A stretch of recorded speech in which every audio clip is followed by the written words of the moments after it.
Hello friends, welcome to SSC coaching centre. दोस्तों, आज के वीडियो में देखेंगे गणित के महत्वपूर्ण प्रश्न। तो पूरा वीडियो देखिएगा। चलिए स्टार्ट करते हैं। पहला प्रश्न है 1000 डिवाइडेड बाई 100 डिवाइडेड बाई 10 को सरल कीजिए। इसको हमें क्या करना है? सरल करना है। तो देखिए, सरल करने का सबका अपना अलग अलग तरीका है, लेकिन मैं आपको जो बताने वाला हूं सबसे सटीक तरीका वो ये है कि आपको पता है कि हमें क्या करना है। 1000 में डिवाइड करना है 100 से, 100 से डिवाइड करना है, और डिवाइड करना है कितने से? 10 से, और हमको 10 से डिवाइड करना है। ठीक है, दोनों संख्याओं से हमें डिवाइड करना है। तो पहली जो बड़ी संख्या उसे ऊपर, बाद वाली दोनों छोटी संख्याओं को नीचे कर दो डिवाइड। 0 से 0 में कटा दूंगा, 2 0 से 2 0 कटा दूंगा, तो हमारे पास बचेगा क्या? सिर्फ और सिर्फ 1। यही हमारा आंसर हो जाएगा। अब एक और तरीके से इसको किया जाता है, जैसे कि हमारे पास क्या है, 1000 डिवाइड वाली संख्या को क्या करते हैं? गुना में चेंज कर लेते हैं। गुना में चेंज करेंगे डिवाइड को तो संख्या पलट जाएगी। तो ये जो 100 है ये 1 के बटे में 100 हो जाएगा। इसको भी पलटेंगे गुना में तो ये 1 के बटे में 10 आ जाएगा। ठीक है, तो यहां पे 0 से 0 कट गया, और 2 0 से यहां पे ये 2 0 कट गए। 1 1 का गुना 1 रहेगा, और 1 गुने 1 गुने 1 1 ही रहेगा। 1 से 1 में डिवाइड करेंगे 1 ही रहेगा। आंसर आपका 1 ही रहेगा। यही क्या हो गया? आपके प्रश्न का सही जवाब, जो कि सी ऑप्शन में दिया गया है। बिल्कुल सही। अब देखेंगे हम अगला प्रश्न। अगला प्रश्न है 1/7 डिवाइड 4/5 डिवाइड 5/28 को सरल कीजिए। देखिए, मैंने अभी अभी आपको एक बात बताई है कि जब हम डिवाइड को गुना में बदलते हैं तो संख्या पलट जाती है।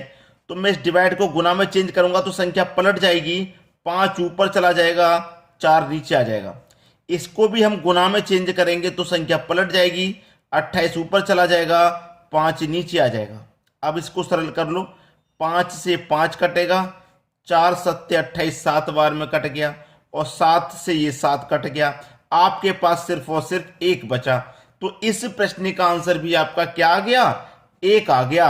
मतलब डी ऑप्शन सही हो गया। इस बार पहले भी 1 आया, इस बार भी 1 आया। ठीक है, अब देखेंगे अगला सवाल।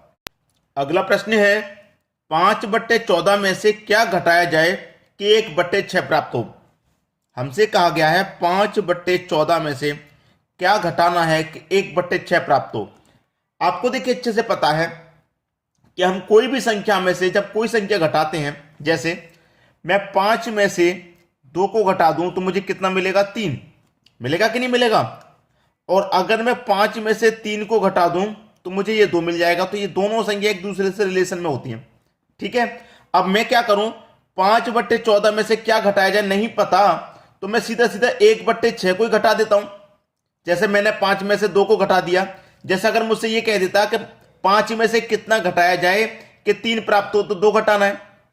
वही सिस्टम है कि यहां पे मैं क्या करूंगा? सीधा सीधा 1/6 को घटा दूंगा। क्लियर? गुना कर दो क्रॉस। 6 पंजे 30, 14 का गुना 1 से करूंगा 14, बटे में दोनों का एलसीएम 14 गुने 6।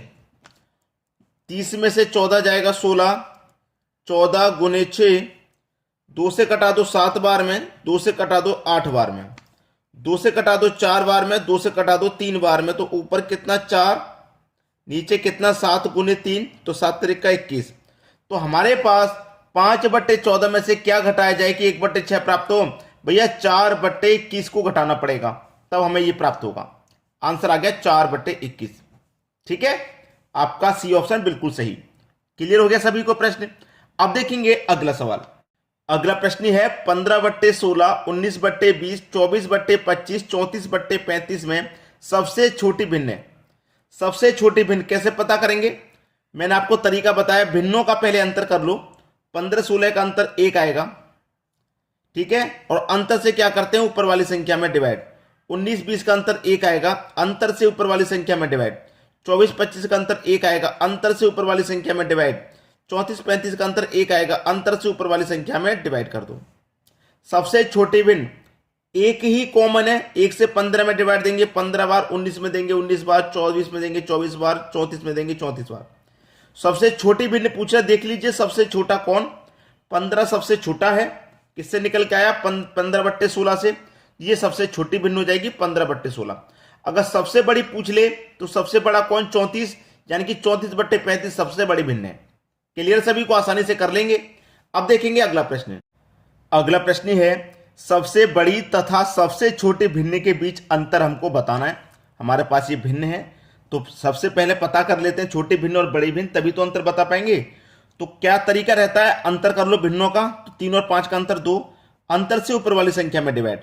5 और 9 का अंतर 4, अंतर से ऊपर वाली संख्या में डिवाइड। 7 और 9 का अंतर 2, अंतर से ऊपर वाली संख्या में डिवाइड। 5 और 2 का अंतर 3, अंतर से हमेशा ऊपर वाली संख्या में डिवाइड करते हैं।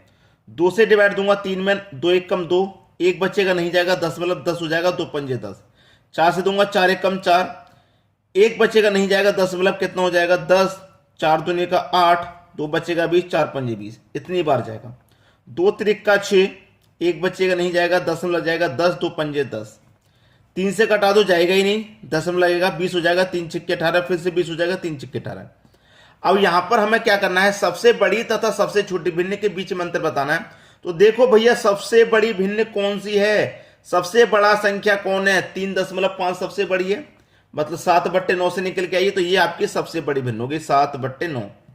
सबसे छोटा कौन, जो पहले से ही दशमलव में है, ठीक है, यानी कि 2/5, ये सबसे छोटी है। दोनों का अंतर बताना है, बता दो भैया अंतर। अब तो कुछ है ही नहीं प्रश्न में, ठीक है। 7 पंजे 35, 9 दूने का 18, बट्टे में दोनों का गुना, एलसीएम लेते हैं, 9 पंजे 45, मतलब 9 गुने 5 कर दो सीधा सीधा। अब 35 में से घटा देंगे 18, तो कितना बचेगा भाई, 35 में से कटेगा 18 तो 17 बचेगा, बट्टे में कितना, 9 का गुना 5 से कर दो, 9 पंजे 45, तो 17/45 किसी ऑप्शन में है, सी ऑप्शन में है, तो ये आपका सही आंसर हो गया। तो भिन्न के बीच का अंतर कितना, 17/45। अब देखेंगे अगला सवाल। अगला प्रश्न है 30 मीटर लंबी रस्सी के एक आदमी 4 मीटर के 7 टुकड़े करता है, रस्सी का कौन सा भिन्न बचेगा, कौन सा भिन्न शेष बचेगा। एक रस्सी है दोस्तों आपके पास, ये जो रस्सी है इसकी दूरी दी गई है पूरी लंबाई 30 मीटर की, ये 30 मीटर लंबी कोई रस्सी है, ठीक है, 30 मीटर लंबी रस्सी है। एक आदमी के 4 मीटर के 7 टुकड़े करता है, एक टुकड़ा 4 मीटर का है तो 7 टुकड़े उसने किए तो कितनी रस्सी खर्च होगी, 4 सत्ते 28, भाई 28 मीटर रस्सी खर्च हो गई। 30 मीटर में से 4 मीटर के 7 टुकड़े बना लिए, 28 मीटर रस्सी खर्च हो गई। अब रस्सी बची कितनी, रस्सी बची कितनी, 2 बची। कितने में से बची है ये 2, टोटल 30 थी, 30 में से ही तो बची है, कटा दो, 2 1 कम 2, 2 से कटेगा 15 बार में, तो कौन सा भिन्न शेष बचेगा, 1/15, यानी कि पहला ऑप्शन आपका सही जवाब। क्लियर है सभी को। अब देखेंगे अगला सवाल। अगला प्रश्न है 2 संख्या 1:3 के अनुपात में है, यदि उनका योग 240 हो तो उनका अंतर कितना है। 2 संख्याएं, ये पहली संख्या, ये दूसरी संख्या हो गई, दोनों का अनुपात है 1:3 और इनका योग दे रखा है 240। तो मैं आपको पहले ही बता चुका हूं कि कभी भी प्रश्न में योग दिया जाए तो आप अनुपातों का योग कर लें। अनुपातों का मैं योग करूंगा, 1 और 3 4 हो गया, तो इस योग में अनुपात के योग से डिवाइड कर दो, 4 6 24 और एक जो 60 बार में कटेगा। 60 का गुना पहली संख्या से कर दूंगा तो 60 1 कम 60, दूसरी संख्या से कर दूंगा, अनुपात 3 के तो 180 हो जाएगा। क्या पूछ रहा है, दोनों का अंतर, अंतर पूछ रहा है ना भैया, दोनों का अंतर कितना हो जाएगा, 60 और 180 का अंतर 120 हो जाएगा। ये आपका सही जवाब, पहला ऑप्शन बिल्कुल सही। अब देखेंगे अगला प्रश्न। अगला प्रश्न है यदि 1000 रुपए को बी तथा ए में 3:2 के अनुपात में विभक्त करें तो ए को राशि प्राप्त होगी। बी और ए में विभक्त करना है, दोनों का अनुपात 3:2 है, राशि का योग है 1000, तो अनुपातों का भी योग कर लो, अनुपातों का योग 5, 5 दूने का 10 और 2 0 200 बार में कटेगा। 200 का गुना 3 से कर दो 600 हो जाएगा और 2 से कर दो तो 400 हो जाएगा और दोनों का योग करेंगे तो 1000 हो जाएगा। इस 1000 में बी का हिस्सा 600 है, ए का हिस्सा 400 है, ए को प्राप्त राशि कितनी है भाई, 400। ये आपका सही जवाब, पहला ऑप्शन, ठीक है। अब देखते हैं अगला प्रश्न। अगला प्रश्न है यदि किसी भिन्न के अंश में 20% की वृद्धि और उसके हर में 5% की कमी कर दी जाए तो नई भिन्न का मान 5/2 हो जाता है, तो प्रारंभिक भिन्न है। हमें नहीं पता दोस्तों, हमसे कह रहा है कि अंश और हर की बात की है, तो मैं पहली संख्या x दूसरी संख्या वाई, एक्स बट्टे वाई ये हमारी भिन्न होगी। कह रहा है कि अंश में 20% की वृद्धि, ऊपर वाली संख्या अंश होती है, इसमें 20% की वृद्धि, 100 में 20 जोड़ के लिखेंगे तो 120। और क्या कह रहा है, हर में 5% की कमी, नीचे वाली संख्या हर होती है, इसमें 5 की कमी, तो 100 में से 5 घटाएंगे तो 95। तो कितना हो जाता है, नई भिन्न का मान 5/2 हो जाता है, 5/2 हो जाता है। अब इसी को सॉल्व कर लीजिए, पुरानी भिन्न क्या है ये पूछ रहा है। 5 से कटा दूंगा मैं, 24 बार में कटेगा, 5 से कटा दूंगा 19 बार में कटेगा, क्रॉस गुना कर दीजिए। ये हमारा x/y है, ऐसा का ऐसा, 19 पंजे 95 हो जाएगा, ठीक है। और 24 का गुना 2 में करूंगा तो 48 हो जाएगा। 95/48 आपका बिल्कुल सही जवाब हो जाएगा, 95/48, यानी कि सी ऑप्शन बिल्कुल सही। उम्मीद करूंगा कि सभी को आसानी से प्रश्न समझ में आ गए, किसी को कोई प्रॉब्लम बिल्कुल नहीं होगी। ठीक है दोस्तों, वीडियो देखने के लिए आपका बहुत बहुत धन्यवाद।